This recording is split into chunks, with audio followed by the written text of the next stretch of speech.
I'd like to say good afternoon to everyone and welcome you to the book launch of our Holiness and Pentecostal movements, Intertwined Past, Presents, and Futures. We're so thankful that we have the opportunity to connect globally this afternoon for what promises to be an exciting conversation. My name is Cheryl Sanders, and I'm your moderator. I am professor of Christian ethics at Howard University School of Divinity, and I'm also senior pastor of the Third Street Church of God in Washington, D.C. I'm also a contributor to the volume that we're celebrating today, and I'm a member of the advisory board for studies in the Holiness and Pentecostal movements at Penn State University Press. So I have a number of hats that I'm wearing this afternoon, including your moderator for our event today. This is the first volume in what we hope will be a series that will advance holiness and Pentecostal studies in our universities, in our communions, and in our community. We're very thankful to have our authors and editors with us, and I'm going to introduce David Hahn, who is going to speak on behalf of the editors and launch us into the discussion of the book itself. Thank you, Cheryl. It's good to see many of you, very familiar faces. It's good to have this opportunity to celebrate launching of this very important book. I have a limited time to introduce what this series is about. I think many of us attending in this Zoom meeting are already aware of that, but sometimes it's helpful to visit why we are doing what we're doing. So if I may just take a couple of minutes to talk about that. I think all of us here and our audience of the series, book series that we are working together on are very much aware of the fact that there are two religious movements that have influenced contemporary global Christianity. One is Holiness movement, and the other is Pentecostal movement. And you can talk about each movement in various branches and expressions. But these two movements have been very significant in shaping global Christianity today. And but we realize also that these two movements, instead of collaborating with one another, at times have been competitive in reading histories and constructing theologies and so forth. And very good example, as many of us are aware, is the name of Pentecostal Church of the Nazarene. We began with the name Pentecost and the term Pentecostal attached to the name of the church, but it quickly dropped the name and because of the reasons that we all know. And that kind of demonstrates how holiness and Pentecostal movements, although we have together shaped and currently shaping the global Christianity, we have not been exactly highly collaborative as we should be. And what is also unfortunate is the fact that this has been the case with the work between Wesleyan Theological Society and Society for Pentecostal Studies. So what PTS, Pentecostal Theological Seminary, and Manchester Wesleyan Research Center have desired to do is to create a venue where we can actually come together and talk about our distinctive heritages, but also ways in which we are, so intimately connected with one another. So we have begun to work on that and put our two desires together, coming from each institutions, and maybe broaden our shared understanding to include many others in holiness and Pentecostal movements. The end result of that is the publication of books through this Penn State University Press series. And there we talked about two different kind of books. One is edited volumes that will focus on some themes. Like first one is, intertwined past and present and futures of two movements. And second thing, as you know, the edited volume currently we are working on is the theme on social engagement. But we also thought that there would be original research that build on a previous work done on an monograph series that'll be published through this particular book series as well. So along with the other two editors and many of the members of in which you are part, the advisory board, we are very excited about possibilities about how this series can generate a number of publications that will excite the conversations of collaboration between these two movements. And I have more things to say, but I'll stop here. Thank you. Oh, all right, we'll go now to David Bundy.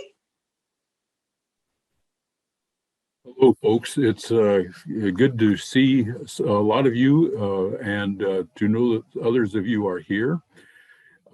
This book started with an observation that our traditions, Pentecostalism and the Holiness movement, are quite complicated.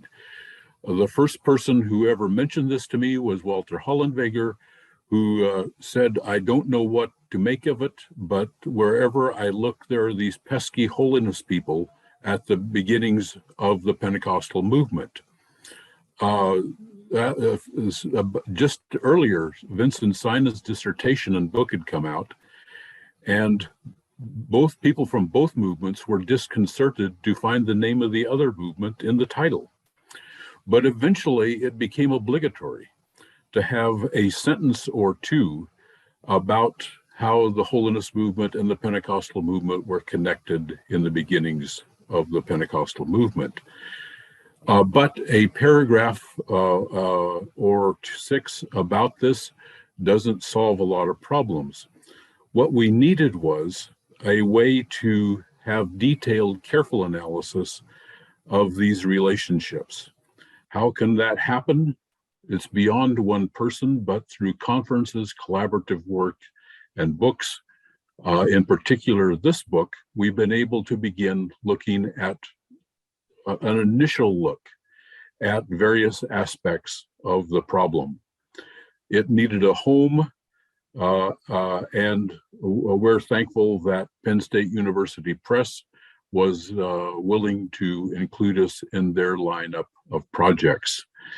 This book is not the end of a discussion. I'm hoping that it is the beginning of a discussion that can at least a different continuation of a discussion in a different venue, shall we say, that will bear fruit in understanding better how our religious traditions live and work. Thanks. Glad you're here. All right, I'm going to ask Jordan Hammond to take us from now to introduce our authors and our overall theme. Okay, thank you, Cheryl, and greetings to all of you. I have the pleasure of introducing the editors and the authors of the book, Holiness and Pentecostal Movements. In the interest of time, I'll keep the introductions very brief. You can find slightly fuller biographies of each author and editor in the book itself. So starting with the editors, you've just heard from 2 of them, David Bundy, who is Associate Director of the Manchester Wesley Research Center, David Sang-Il Han, who is Dean of the Faculty and Vice President for Academics and Professor of Theology and Pentecostal Spirituality at Pentecostal Theological Seminary.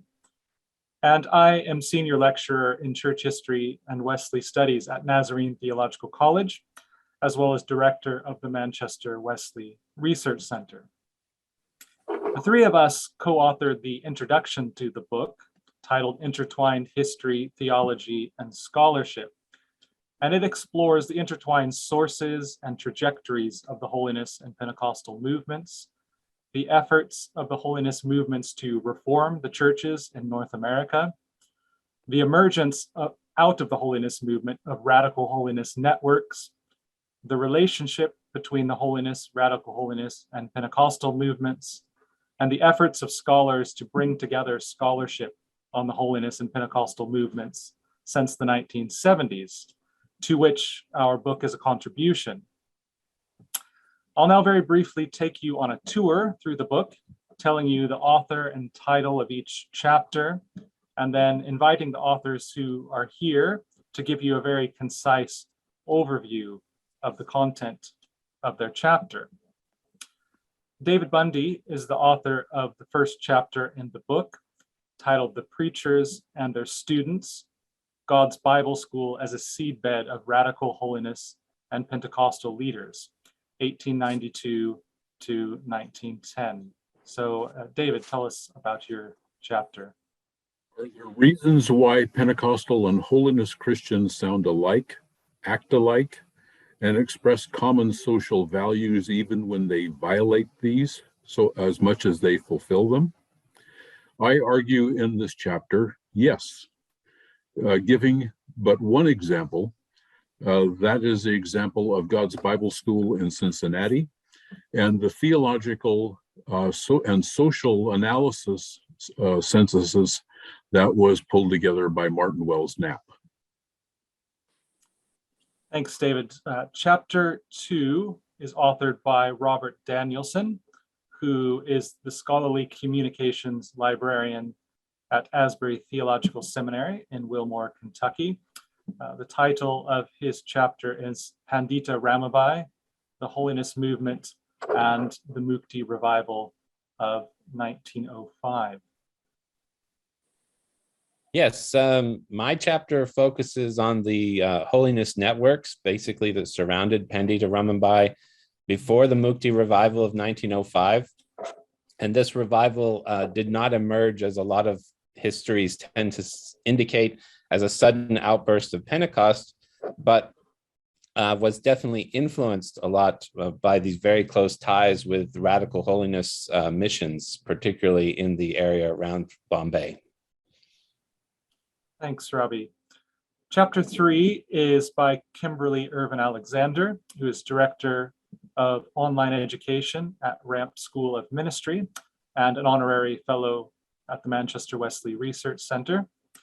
Her chapter is titled Alexander A. Body, the Pentecostal League of Prayer, and the Wesleyan Roots of British Pentecostalism. Yes, thank you.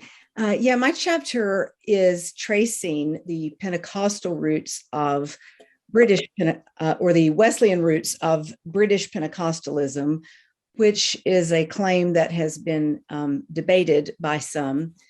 But through an examination of Alexander Body's links with the Pentecostal League of Prayer and Reader and Mary Harris, I think I have established that there is a direct link between the Wesleyan movement and British Pentecostalism, though that link was later more or less severed. So that's my argument.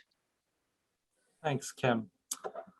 We now have Luther O'Connor, who's author of the fourth chapter, and he's Associate Professor of Global Wesleyan Theology at Asbury Theological Seminary, Florida Dunham campus in Orlando. His chapter is called A World Tour of Evangelism, Henry Clay Morrison's Radical Holiness Meets Global Holiness, 1909 to 1910.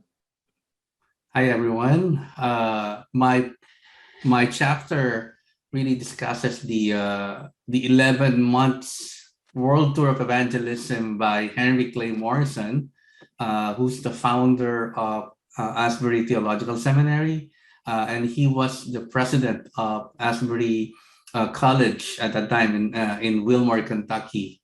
So basically, I'm examining the meetings, particularly called Pentecostal meetings, held by Henry Clay Morrison in Asia, most particularly in India, Korea, and Japan. And in this chapter, I argue that his tour or his revival tour provides an opportunity to examine not only a brand of radical holiness that developed after the birth of the modern Pentecostal movement in 1906, but also it shows us the different contours or different forms of holiness and spirituality that persisted outside the United States.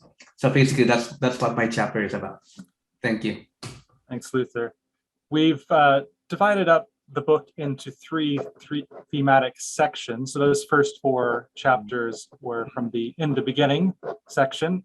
We then have a section titled Unity and Diversity, which has 3 essays. So the 5th chapter is by Daniel Woods, who is a professor of history emeritus at Ferrum College, Virginia, and School of Ministry director for the North Carolina Conference of the International Pentecostal Holiness Church. His chapter is titled Spiritual Railroading, Trains as Metaphor and Reality in the Holiness and Pentecostal Movements, circa 1880 to circa 1920.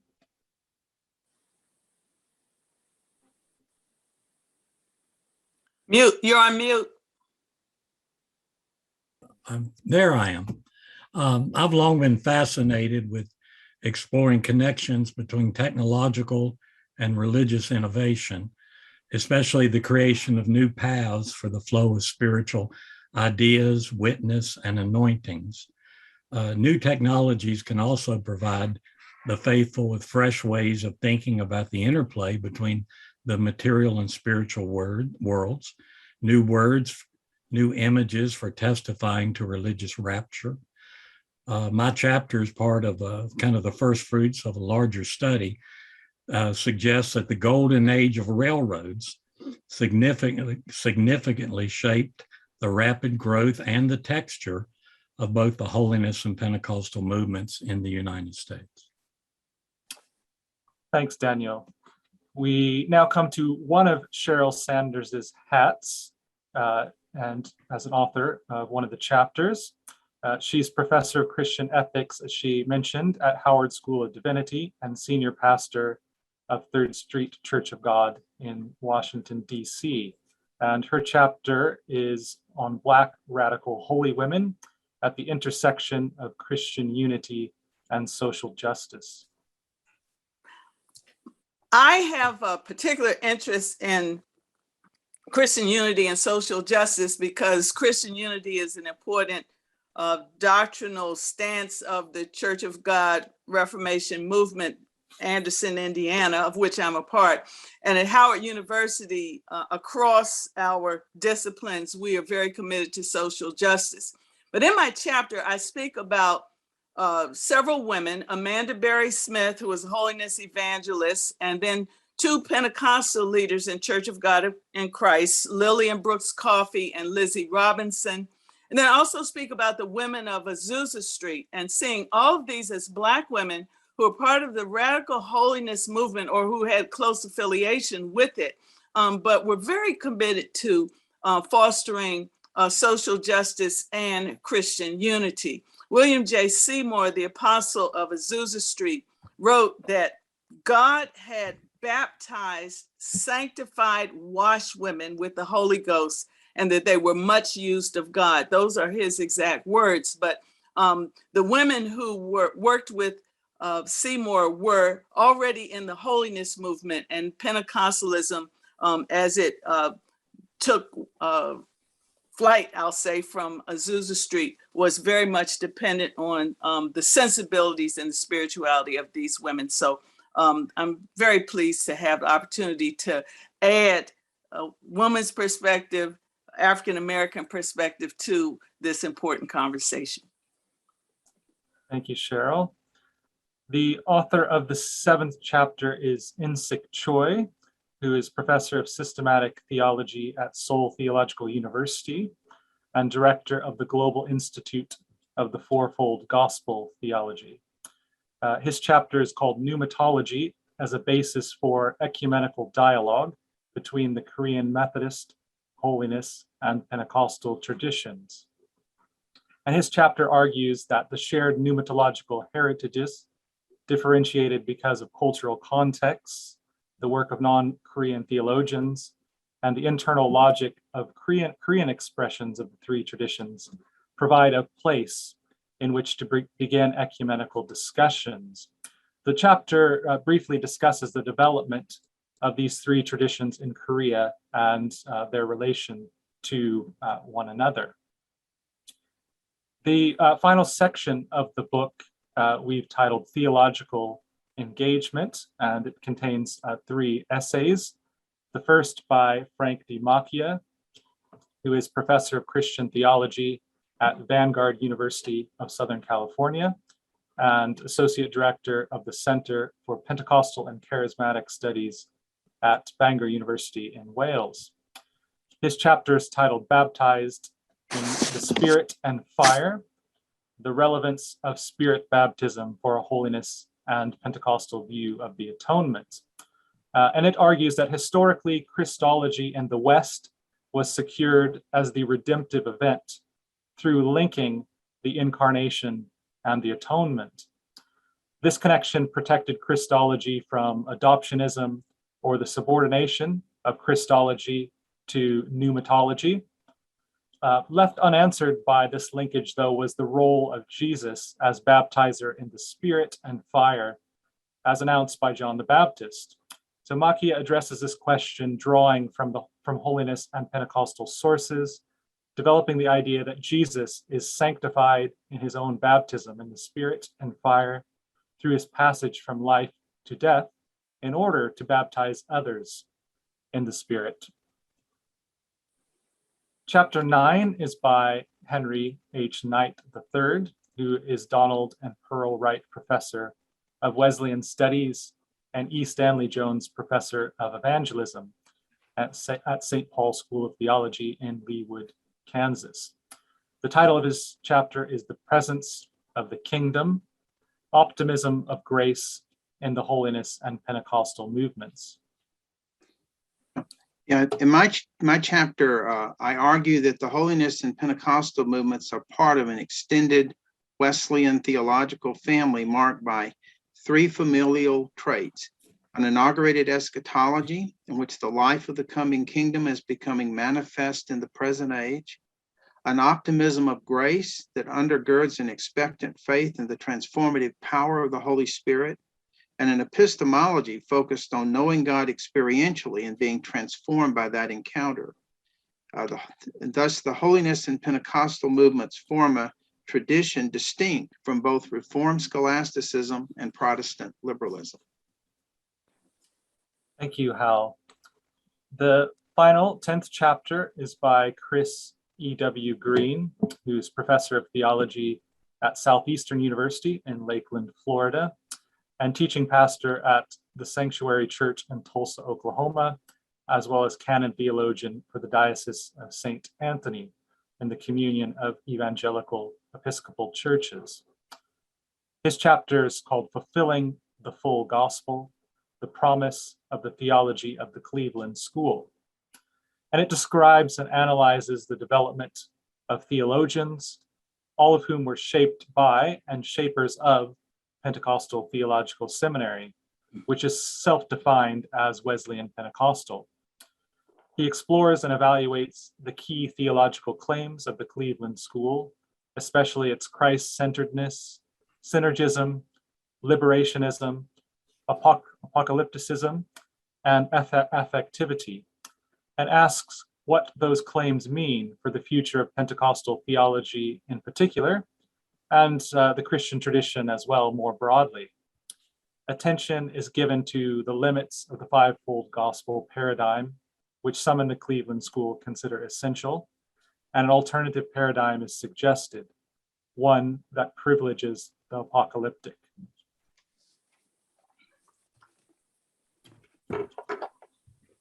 All right, that concludes our summary of the book. And now we're very happy to invite 2 respondents to offer their reflections to further our conversation this afternoon. I'm going to ask Molly Worthen to begin. She is Associate Professor of History at University of North Carolina at Chapel Hill, and she is author of the book Apostles of Reason, The Crisis of Authority in American Evangelicalism. Welcome, Molly, and we welcome your response. Thank you so much. I'm so thrilled to be part of this conversation. I make no claims to special expertise in Pentecostal or holiness history. I come at this very much as an outsider who did not grow up in any church and whose research is on the broader world of American evangelicalism and American politics. I really enjoyed reading this collection of essays. I learned so much, and I appreciated what a complicated picture the essays collectively draw of religious movements that outsiders and perhaps insiders often too tend to oversimplify. I think the complexity is happening on at least two levels. There's the actual mess of historical narratives, the pastors, missionaries, evangelists from these different backgrounds who are intersecting and cross-pollinating, collaborating, arguing. And then there's the complexity of the historiography and that history. And I really appreciated the way the editors lay out that story in the introduction, the dramatic tensions between Wesleyan, Holiness, and Pentecostal scholars and their academic societies over the decades, which I guess I had a sort of faint idea of, but I did not really appreciate the scale of those tensions.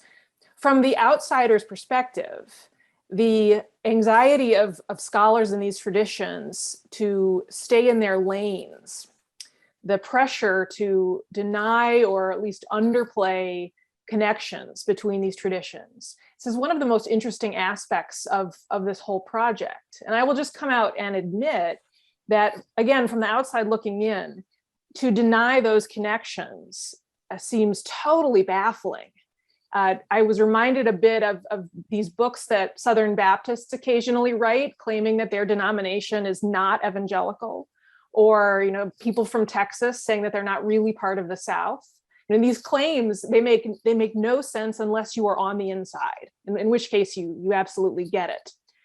But this anxiety, it seems to me, raises the question: what exactly is at stake in this fierce desire to preserve these boundaries?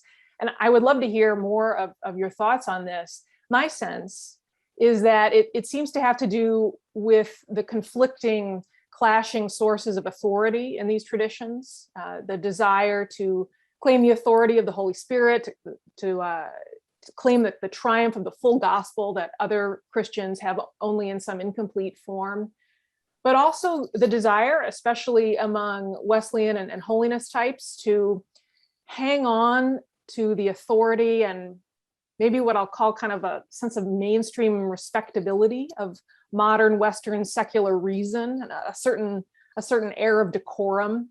So there's something very big picture going on here, a kind of clash between different responses to Western modernity, really. Different ideas about the purity of the Christian community, the trustworthiness of individual experience, different ideas about Wesley's notion of synergism, as Insik Choi points out in his essay, that question, what does partnership between the Holy Spirit and believers actually look like? But I also think there's something much more human happening as well, that has to do with what I'll call the prestige hierarchy in Christian academia. And you can tell me if I'm completely mistaken here, but I have the impression that on the one hand, Christians want to hold mainstream secular academia at arm's length, but they also very much want to be a part of it. And then within conservative Christian academia, there's a sense that in terms of the big spectrum, that Catholics and Reformed are sort of closest somehow to that secular mainstream. Maybe they've had the longest history of, kind of carefully negotiating that relationship. Historically, they developed a fondness for, fancy degrees earlier on. And then as you move further along the sort of low church, Arminian, more spirit-filled spectrum, you get further away. And there is both pride in that sense of distance from the secular ivory tower, but also anxiety. And that's part of what's going on in the kind of tension between scholars and academic societies over the decades. One of the most interesting turns, I think, in the broader scholarly world of conservative Protestantism is the debate that's opened up across generational lines between the guys I'll call the sort of grand old men of the field, people like Mark Knoll, David Bebbington, Joel Carpenter, Nathan Hatch, and then younger scholars like Jamar Tisby, Kristen Dumais, about how we define evangelicalism, and whether in the past scholars have perhaps overemphasized theological definitions, and they've maybe overlooked boundaries and beliefs that are better described as racial, ideological, socio-political. I remember a roundtable at a recent conference on faith and history meeting where the discussion got pretty heated on this question. And I think then analysis of the international Christian world really overlays this debate. And scholars are turning to that context more and more, which in theory, turning that kind of global turn, in theory, that should clarify what are gospel essentials and what are local human cultural accretions. But, as in the current evangelical culture war, does it really offer that clarity in practice? Or do Christians often selectively engage with international believers and histories for their own purposes to affirm their own assumptions? I think this is an ongoing challenge.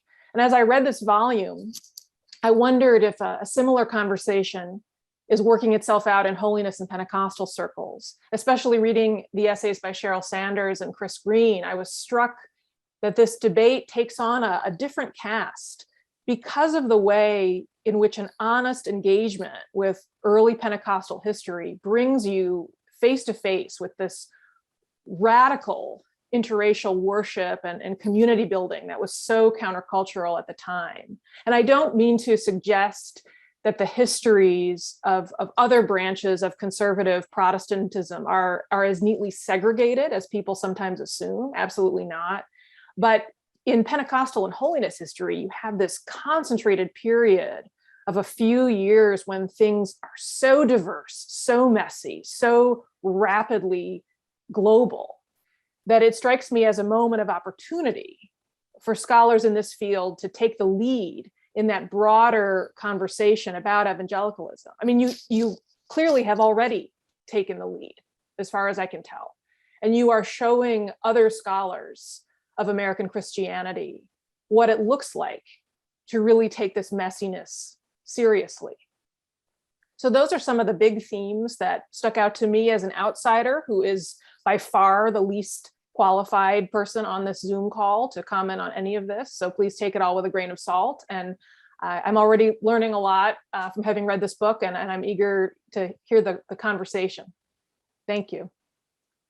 Thank you, Molly. And what we will do, I'm going to introduce Dale and have him give his response, and then we will move forward with questions. Just as a heads up, you can either enter your questions in the chat or you can raise hands, but we're going to hear from our second respondent at this moment, but please do get your questions in mind. Dale Coulter is professor of historical theology at Pentecostal Theological Seminary in Cleveland, Tennessee. He's past president of the Society of Pentecostal Studies and has several edited volumes and also writes for First Things. So Dale, we welcome now your response to the book. Thank you, Cheryl, and thank you, Molly, for that great engagement with the book. And there were some great questions there that I think we need to discuss later. Let me just begin really quickly with this story. Recently, I was at a meeting on the next Methodism in DC, and Maxie Dunham, who many of you know, got up and talked about his growing up within a Methodist church. And he talked about singing the hymn, When We All Get to Heaven, which of course was written by Eliza Hewitt, most likely in New Jersey at Ocean Grove camp meeting, where a good friend of many of us, Dale Irvin, still lives. And if you go to Ocean Grove, and I've been there to visit Dale, and he's given me the tour, you can see the cabins that many of these holiness people built there, and you can see the impact of holiness hymnody and its establishment of Pentecostalism, its connection to Pentecostalism. The recent one of the recent general superintendents of the Assemblies of God passed away, George Wood, and they sang "When We All Get to Heaven" at his funeral. So it's just this interesting connection there that I think this book brings about. Let me just, I only have like 12 minutes, so let me say a couple of things. Number one, what has this volume done for me? And then maybe some questions I have with respect to the volume. The first thing this volume did for me was more clearly challenged, I think, various historiographical approaches by returning to, in my view, what I've called the Sinan-Dayton thesis that David Bundy sort of articulates, that emerged in the 70s, where with Vincent Sinan's University of Georgia dissertation that was published as the Holiness Pentecostal Movement, then Don Dayton's Theological Roots, in which they both really want to situate the emergence of Pentecostalism within a larger Wesleyan holiness global movement. And David's introduction sort of nicely sets that out. I'd sort of add on to that the chronology, borrowing from a friend of many of ours, Bill Fopple, to talk about a gestation period of holiness between 1800 and 1830, the birth of holiness 1830, 1860 with Palmer and Finney and Mahan and Thomas Upham, and then maturation of holiness 1860 to 1880, and radicalization 1880 to 1910. And Pentecostalism, I think, is part of the radicalization. I think this book does a very good job showing it as emerging from the radicalization. To a point that Molly raised that that came to my mind as I was articulating my thoughts here, it's during that radicalization that you see Pentecostalism, fundamentalism, and Wesleyan holiness emerge as three different streams in conversation with one another, but they don't like each other at all. And I think this volume sort of hits on that in some ways, but not in all ways. And I think that's an important conversation that gets at boundaries and things like that. The other thing about this book, Challenging Historiographical Approaches, is that it both incorporates Alan Anderson's thesis about global Pentecostalism, while at the same time challenging that in important ways, it seems to me. Alan wants to rightly, it seems to me, situate Pentecostalism within a global context, and particularly indigenous forms in Africa, in the African continent. But of course, his reductionism in his definition of Pentecostalism is really about spirit movements centered on gifts, divine healing, and power, just sort of ignores the whole Wesleyan holiness framework that you find in radicalized holiness, and out of which Pentecostalism emerged, which is somewhat surprising given that Alan was a Salvationist and his parents were missionaries in the Salvation Army. And that's sort of Alan's own heritage. But his attempt to talk about indigenous forms of Pentecostalism in his own scholarship, particularly coming out of South Africa and the AICs and incorporating other elements, I think has caused him to not do as much with the global network of holiness, radical holiness folks in the multiple centers in that global network that he needs to be. The first 4 historical chapters, it seems to me, all do a really good job saying we can't ignore that historical global network out of which Pentecostalism emerges, that radicalization. I mean, Kim Alexander's chapter with connecting Alexander Body to Wesleyan holiness networks, Robbie's chapter in which he talks about Pandita Ramabai and radical holiness networks in India. There are all these various ways in which that becomes crucially important in anchoring Pentecostalism's emergence in that network. So that's something that this volume has done for me. It's further helped solidify, it seems to me, a new sort of historiographical paradigm, which says, yes, Anderson's right. Global centers, indigenous forms, but out of a global radical holiness network that emerged between 1880 and 1910. And we don't understand Pentecostalism, at least, in my mind, without that larger network and what's going on there. So that's a crucial thing that this volume helps us to do. The second thing it seems to me that this volume helps me with is, and I'm borrowing this from Chris Green's chapter, who borrows it from my chapters, my SPS presidential address. So there's a little self-serving bit going on there, and I'm going to apologize, I guess, for that. But I find it there as a hidden theme, and that is what I'd call nonconformist populism with a social message rooted in Hal Knight's 3 dimensions for the family resemblances that he talks about in his chapter: heaven below, optimistic grace, and spiritual senses. I think because the radical holiness movement gave to early Pentecostalism a spirituality rooted in nonconformist populism, it allows for that spirituality to remain deeply contextual. And you can see that in the Korean contextualized theologies that we get in that chapter on what's going on in radical holiness in Korea and its interaction with the notion of Han and other Korean notions, and certainly David Young-E Cho's contextualized Pentecostal theology in relationship to that. But you also see that in Cheryl Sanders' chapter, I think, this nonconformist populist spirituality and the way it's impacting holiness African-American women and early Pentecostal African-American women, and their attempt to articulate, I think, a distinctively sanctified church spirituality, which Cheryl Sanders, not just in this chapter, but in her other work, has talked about in terms of exilic consciousness, or in this chapter, an exilic ecclesiology, and coming out of Zora Neale Hurston's sanctified church as a form of protest Protestantism, which is another way, it seems to me, of saying nonconformist populism. And I know it's difficult to talk about any form of populism these days because of the post-Trump reality in which, we live, or what's going on in France, that sort of thing. But I think that's very helpful. I think Hal Knight's chapter around heaven below, optimistic grace, and spiritual senses is really helpful, especially the spiritual senses.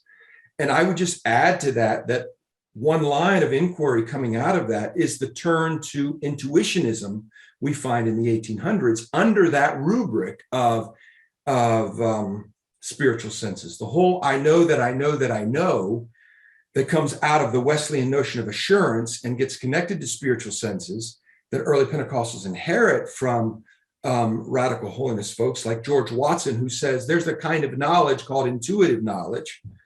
That's deeply in line with this whole intuitionist movement in moral theory that's going on in the 1800s that we find in other places, and that has been entirely ignored by what I would call the Marsden, Knoll, Bevington paradigm, which just doesn't even see I shouldn't say that. Bevington's engagement with Romanticism is probably the best anchor coming out of that and connecting that. So it seems to me that nonconformist populism with the social message is really important. And the other thing I'll add here is that we can see this, what you could call a pneumatological and a Christological pole. So the Christological is the full gospel, Christ as Savior, Sanctifier, Spirit, Baptizer, soon coming King, that we find in holiness, radical holiness, and in early Pentecostal. But that corresponds to this pneumatological dimension that doesn't always get elevated, which is the various operations of grace in that optimism of grace that Hal Knight points out, which is prevenient grace, regenerating grace, sanctifying grace. You could say Spirit baptism is about charismatic grace, these various things. And I think Frank Macchia's attempt to develop a different understanding of the atonement as this liberating event rooted in this Christological and pneumatological kind of coming together sort of helps us to go back and see the way in which radical holiness and early Pentecostals were talking about those in tandem.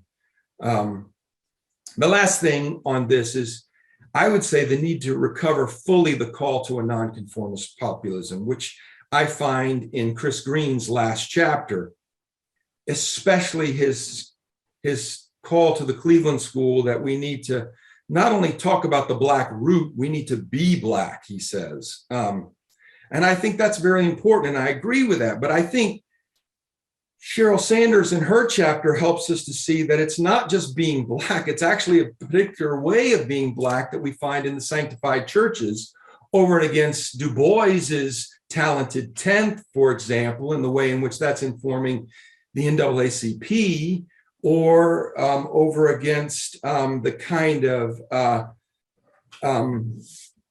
more settlement understanding that we find in different dimensions of what's going on. So what I'm thinking here is the kind of protest populism in sanctified churches.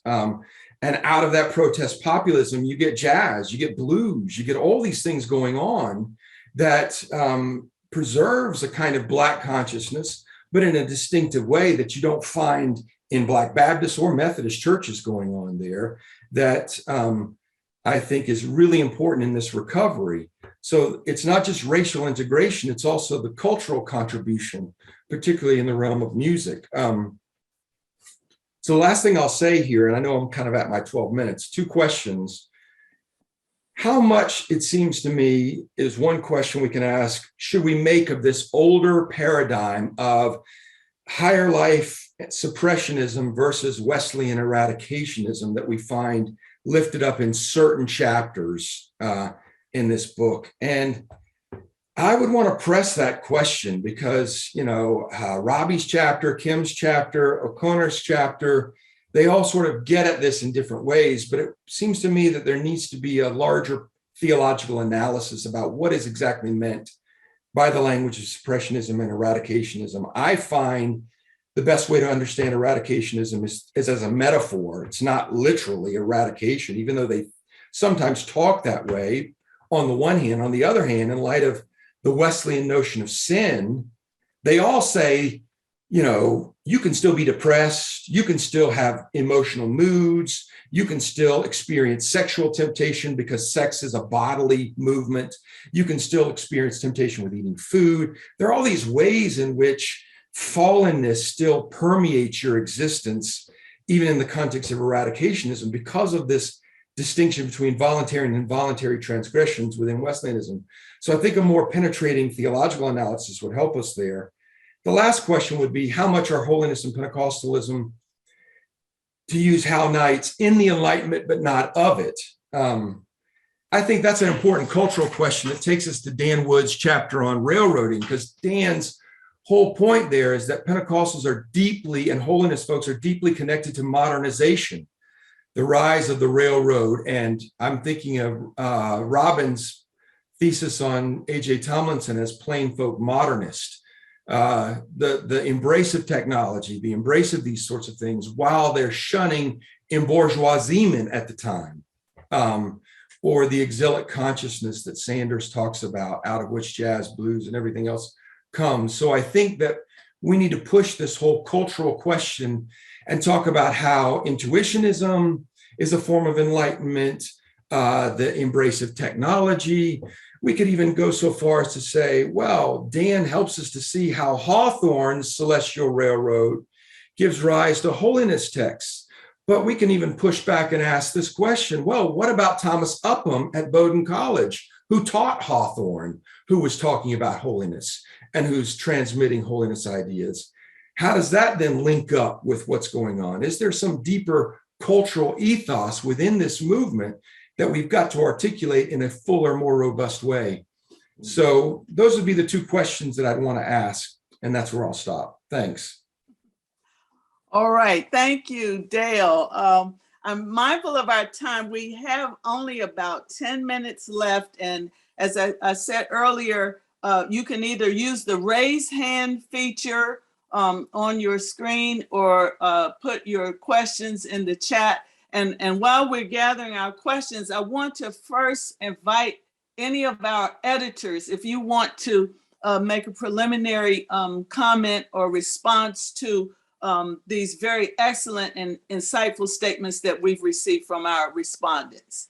Anyone want to, right off the bat, any of our editors want to respond? And if not, then we'll go to, okay, yes, David. Mhm. Just say that I'm grateful for the agendas that have been set forth by both respondents of questions that need to be dealt with. And so I'm excited about getting on with that. Yes. Uh, Go uh, right. I'm very interested in the global aspect, and I'm pleased to see that a number of the chapters address that. And I was wondering how the globalization of both the Holiness movement and the Pentecostal movement transformed them, especially as indigenous leaders took over. And then did that division that was mentioned, the division between the two movements, was that perpetuated, or did that somewhat disappear over the decades? Thanks. Well, if I may just comment on that, Yes. just in light of Insik Choi's essay, I think the answer varies. I mean, Insik Choi, gives a response from a Korean context. And Korean context is that holiness movement is not really missionary movement. It's a more indigenous movement with the influence of a holiness movement from the West. So they claim it to be more indigenous in nature. And so it has its own ways of promoting the message of holiness. And for that reason, it had a different way of relating to Pentecostal movement. And David Yonggi Cho is a significant, figure in Pentecostal movement worldwide, but he's obviously, born in Korea, and his influence began from Korea. And there are other smaller voices in Korean context that are not being captured, which is more Wesleyan and holiness rooted. So I think if you put all of that into context, you get a particular answer emerging from that that place. And if you also see the impact of Korean Christianity and impact it has made, not only in Korea, but around Asia and globally, that you have a different configuration of how each movement influences one another. So I think that'll be really a fascinating volume to really work on if we were to continue kind of research and write about that on that particular aspect of study, maybe through this series. So a very intriguing question, and I don't have an exact answer for that. I don't think anyone has exact answer to that. I think the best answer I can give is answers vary, and that's why we kind of need to engage in more conversation moving forward. All right, please. Yes, I had an interesting story from another Wesleyan scholar and a fellow at the Manchester Center. Glenn O'Brien tells a story about an American Holiness Pentecostal couple who went to Australia as missionaries, but they were very committed to holiness, Wesley. In fact, that was their primary identity. They were holiness people. But when they went to Australia, because they were also Pentecostal, they were rejected by the holiness missionaries and all of the holiness schools and those kind of things. And the only people they found any affinity with were Assemblies of God missionaries. And so I think that began a kind of transition. And I think that's a great example of how the turf wars back in the beginning became a major part of identity, more so than even theological commitments in some way. And so when I read that story years ago in a paper that he gave at SPS WTS meeting, and I've never forgotten it, because to me, it really captures what happened in the way that, again, a kind of turf war mentality becomes a more important identity. And then I heard another story from Wallace Thornton, where some UPC people, apostolic people, left their church over a split and showed up at his very conservative Nazarene congregation, who were not Wesleyan at all. I mean, the UPC people were not Wesleyan at all, but because of holiness dress codes, they felt they could worship better at the Nazarene church than they could at other Pentecostal churches. when their church split. So I think it's a tragic kind of thing, actually, that has carried and been kind of generationally passed down in some ways more than our theological and spiritual identities have been. That's a very helpful comment. And I think that for me, these fissures and conflicts and culture wars, they really speak to the present moment.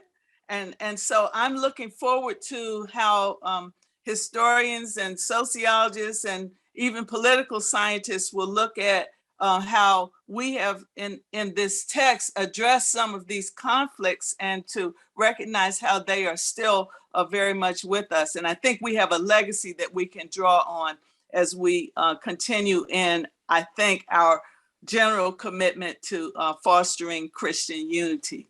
I'm so aware of our time now, so I think we're going to need to move to a close. Let me ask Jordan, do you have any final comments to make as we exit this conversation? I'll just make a few announcements, and Okay. then I'll let you close us after that. So just wanted to note, and I've just put this in the chat as well, that you can order a copy of the book at a 50% discounts using the code HMP50.